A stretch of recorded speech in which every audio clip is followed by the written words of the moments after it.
Sportageous. Sport gets smarter. Hello, everyone, and welcome to another episode of the Sportageous Cast. Be sure to like, subscribe, and follow us wherever you're tuning in from to hear sports stories from the experts. Our guest today is Barry Coffey. Barry's a racket sport aficionado, having played junior badminton, social tennis, and ranked number 1 on the LTA Padel Seniors Tour. Now based in France, he is also the president of the Irish Padel Association and the founder of the Six Nations Masters Padel Tour. Welcome to the show, Barry. Thank you very much, Zushan. It's quite an honor to be on your Sportageous channel. Thank you.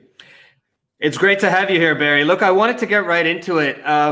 You've played a range of different racket sports. How'd you get into padel? What sort of kept you hooked onto the sport? Let's hear the lowdown, essentially, because obviously badminton, tennis, and then now padel is what, we were speaking earlier, and you said it's your passion and it's your life at the moment. Sure. Well, when I was in my teens, I started playing badminton, and that took up my life. I played internationally, played for the national side. But there comes a time to give up a sport, and I was about 26 and decided I had to earn a living. So I stopped doing that, and I started playing social tennis. And during that time, a chap came into the tennis club, and he'd been to Argentina, where padel is enormous. And he brought back some photographs of this, what he called a truly amazing sport, which was going to take over the world. And that was just it. I didn't hear anything more about it. And in 2014, late 2014, I had already moved to live in the south of France. And I saw a picture of a paddle court in a local newspaper. And I thought, okay, this time I'm going to chase this. And I was not playing any racket sports at that time, which was strange. And I found the club, and I got in touch with one of the top French coaches, Christine Clément. And she gave me a couple of lessons. And like with so many people, I was just completely hooked. I just couldn't get enough. I wanted more. And since then, it's been paddle all the time. This is what I seem to hear from everyone who plays the sport. Oddly enough, we don't have a single court here in Canberra. So once I can head over to Sydney, I'm really eager to try it out. And the way that you talk about it, the passion, it says a lot about the sport. And, interestingly enough, like you touched on, Argentina sort of being one of the hubs for the game, much like Spain. But you're the president of the Ireland Padel Association, and I'd love to know a little bit about what the game is like there. How is it doing in terms of popularity? I can only imagine that it's growing, because that seems to be the case everywhere. But I'd love to hear from you on, what's actually happening there in terms of padel. Okay, well, I'd be happy to tell you that. The first courts opened in Ireland in 2012. There were just 2 courts. They were in a boys' boarding school, which had connections with Spain. And they were open to the public for a while, sadly no longer. But other courts started to spring up, because people went there and people had played on holidays in Spain. And so little by little, some courts picked up. And in the last few months, there's been a rush. We've just opened, by a private developer, has just opened the first indoor public centre called Padel Zone. It's in a place called Selbridge, just outside Dublin. And it's got 2 state-of-the-art Adidas courts. And that opened on the 7th of June. And it's already booming. The very luxurious Adair Manor Hotel, which will host the Ryder Cup in 2026, they've recently built 2 courts as well. And we have a club called Fitzwilliam Tennis Club, which is the oldest tennis club in Ireland. They've just announced that they're building 3 courts, and they'll be ready to play in September. So it is growing. One of the major centres at the moment, which is also a great opportunity, if I may say to somebody, there's a public park run by Dublin City Council, and that has 9 tennis courts and 4 paddle courts, and that's open to the public. But what's more interesting as a business opportunity, if there was somebody interested, it's operated on a license, and that license is due for renewal in April. So Dublin City Council will be looking for tenders for people who would like to operate an existing facility. So it's a great opportunity for anybody who wants to get in and operate a facility of paddle, because it's growing so quickly. Yeah, it's look, that's fantastic to hear. And I think for everyone watching or listening, wherever you are tuning in from, be sure to get in touch with Barry on Instagram. His account username handle will be in the description or caption below if you may have any interest in sort of talking to Barry and finding out more about what you can do with paddle over there. Barry, one of the interesting things that I've seen about paddle relative to a lot of other racket sports is that it's such a rapid pace at which the sport is growing. On the flip side, I think usually with sports, what we find the problem to be is that there's too much structure and formalization where it becomes hard to do anything. So, if we take another racket sport, for example, squash, been around for a couple of 100 years, far too many committees, far too many structures. Whereas in paddle, I think the formalization process is still catching up with the number of players. So it's a very unique dilemma to have, and not necessarily a bad one. Being, the head of the president of the Ireland Padel Association, have you come across any of these challenges? What has it been like to sort of manage the association, and what do you think are some of the things that, for example, other young new associations popping up around the world can do to sort of simplify the process for themselves? Okay, it's a good question.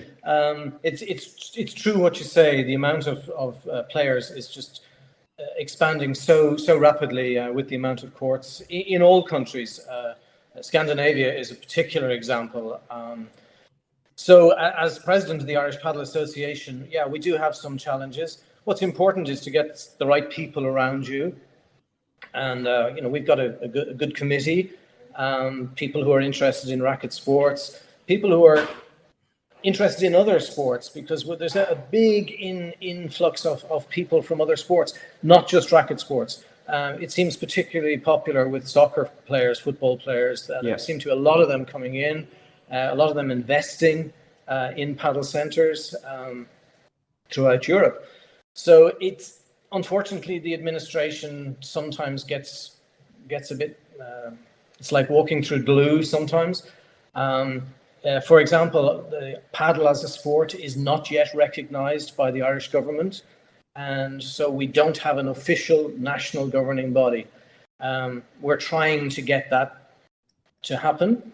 I think the way forward for that is to join with Tennis Ireland, because this has happened in previous countries like France, Italy, the LTA in the UK, and it gets you a small sport like paddle into a bigger structure, access to funding, access to bigger clubs, and access to expertise. I mean, we're all doing our best, but there are other people out there who can help us, and we always look for help.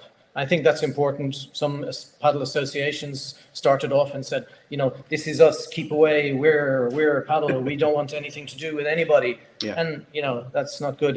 You've got to get help where you can get help.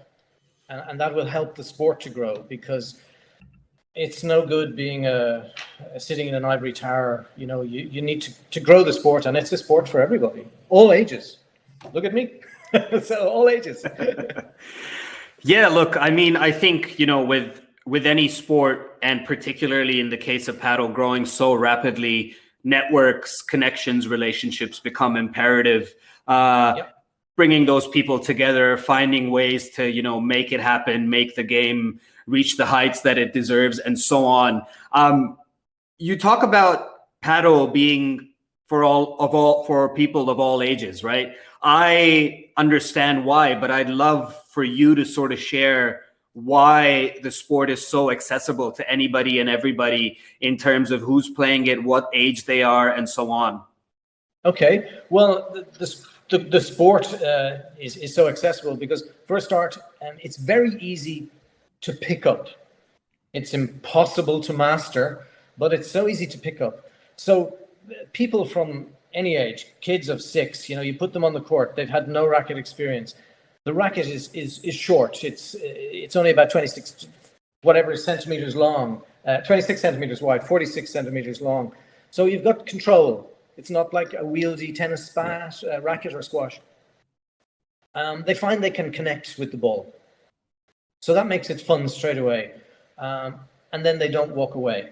If you put people on other racket sports, tennis, squash, badminton, it's more difficult to start, to get to a level where you can enjoy. And enjoyment is what any sport needs for growth. Older people, especially those coming from other racket sports, will find that the court is a bit smaller, so there's less space to cover. It measures 20 meters by 10, so that's a lot smaller than a tennis court. It's played in doubles, so you have that social aspect, and you're closer to your partner, you're closer to your opposition. And one of the things we notice when we go into a paddle center, the first sound you often hear is laughter. People are laughing and they're having fun.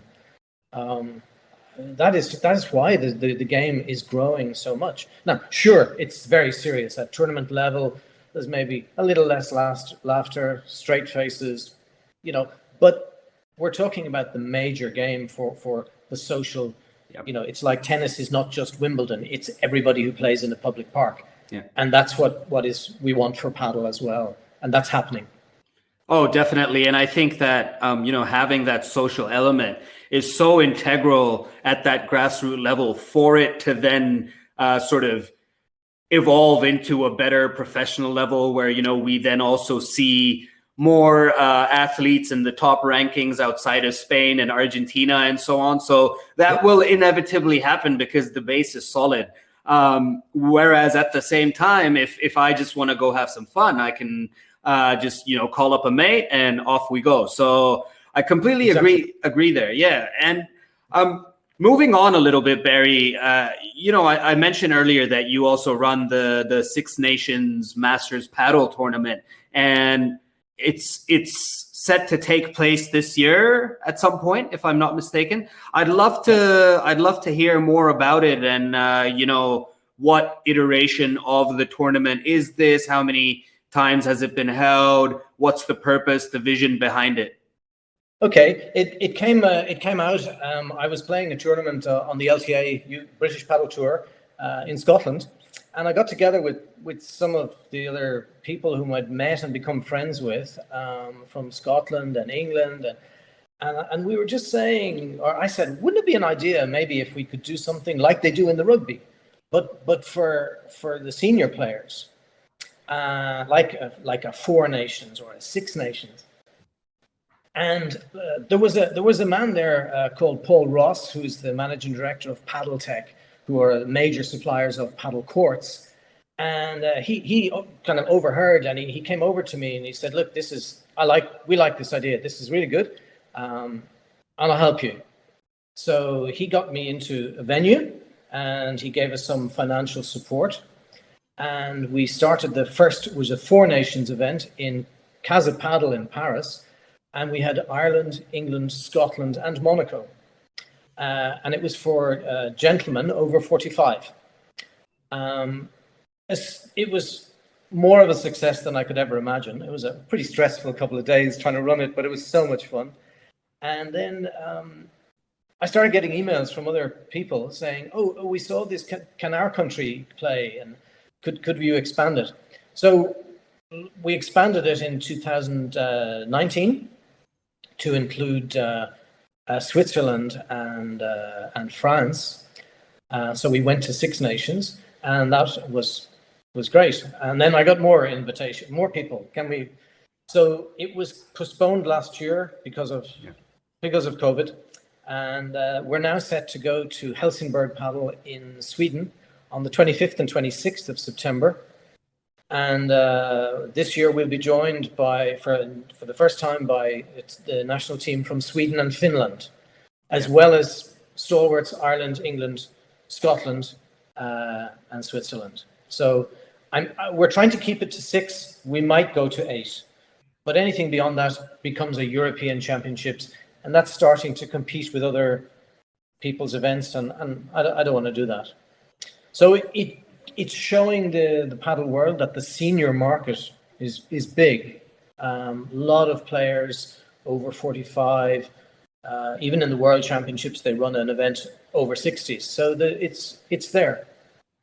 And the manufacturers and venues are suddenly realizing that the older people maybe have the time to retire, maybe can take up the slack on the downtime where the courts are empty during the day. Yeah. And also, they generally have the disposable income to buy equipment and things like that. So yeah, we've been very lucky. We've had support, as I say, from Padel Tech, from Adidas Padel, who have been very good, and it's going to grow the game. So we're hopeful that the COVID restrictions will keep us safe and go to Sweden in September. So I think that maybe answers the question for you. I hope. Oh, definitely. I think one of the things, if I might suggest, would be the 7th or 8th team could be Australia, and then you're not competing with anyone else in Europe. You've got your own thing going on. Wonderful. It's just that I think the biggest challenge, obviously, is us being so geographically far away, not only to travel, but also due to the fact that the exposure for paddle that a lot of the countries have in Europe doesn't necessarily exist here. And, while it's growing, we've got about 20 courts across the country now. That was 0 less than 3 years ago, if I'm not mistaken. You got some new centers in Perth. That's right. Just opened in Perth. Precisely. So and there's a Masters tournament in Perth in October, which is quite tempting. But with travel the way it is, if I turned up at the airport in Perth, they'd probably say, back to where you came from. Yeah, with our international borders closures at the moment, it is really, really tough, definitely. Look, just before we wrap up, Barry, I did want to ask, having been in the sport both as a player or as an athlete, having seen other racket sports over the years, having also been on the administration side and also as a promoter of a tournament, essentially. What are your thoughts on the future of the sport? I don't want to make it too elaborate. I mean, obviously we could touch on things like an Olympic future and so on, but even on a bit more of a micro scale in terms of the participation numbers, the opening of new courts on a global level, where do you see the sport going? If we want a rough number, like 5 years from now. I think the sport is going to grow very, very quickly, as it has been. I think certain countries maybe have seen such a huge growth in a very quick, very short period. That may not be sustainable going forward for such a long time. But they already have the structures in place, and they're well set for the future. Other countries in Scandinavia, for instance, Norway, there's a new chain there called Interpadel, and they're building courts and buildings, indoor centers. I think the sport will continue to grow. I think, like so many sports, Olympic participation is key, because that unlocks massive amounts of funding from governments, etc. And I know that the International Padel Federation are trying very hard to get Olympic recognition, and I think that eventually will come. Because padel is such a great sport, but it's also very good on television. Yeah, and that's huge for any sport. I mean, there are some sports that people play and love. For instance, squash. It's just not so good on TV. Yeah, and I would never say a word against anyone else's sport because it's their passion, but it's not so good on TV. So padel being good on TV, I think it's going to grow. Other countries like Ireland, the UK is building courts like quicker than they're opening coffee shops, and hopefully that will happen in Australia, and then obviously to expand into Asia. where badminton is absolute king.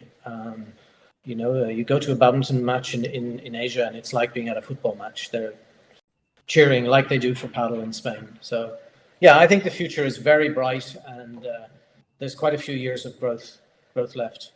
I'm very happy to be part of it. Oh, definitely. Look, it's great to hear, and I really do hope the game continues to progress the way it is. Barry, look, it's been a pleasure having you on, hearing your insights. I feel like the conversation could keep going, but just being mindful of time. Again, to everyone watching or listening, be sure to get in touch or follow Barry on Instagram. The his username is in the description or caption below, wherever you're tuning in from. Barry, thanks once again. It's been a pleasure. Thank you very much. It's been a great pleasure for me also.